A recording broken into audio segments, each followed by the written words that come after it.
انا بقول الناس دي ليه متصوره ان احنا بهايم؟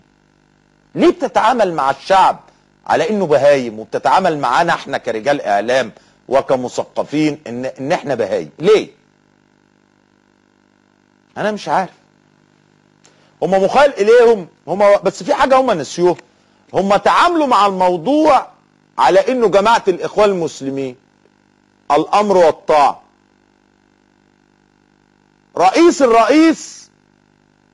في رئيس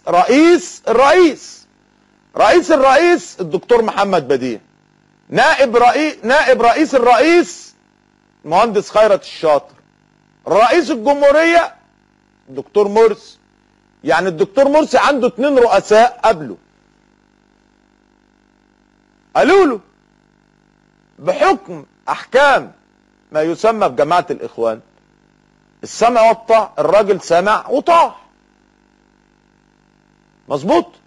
طيب هم بقى في جماعه الاخوان المسلمين التي تسمى جماعه غير قانونيه طبعا وليست جهه اعتباريه، ما حدش بيراقب عليه، اموالها كلها هم مع بعضهم كده. فتعودوا ورسخ فيهم تعاليم اداريه ان لا رقيب. فلما جم في السلطه التنفيذيه بيتعاملوا بنفس الوضع.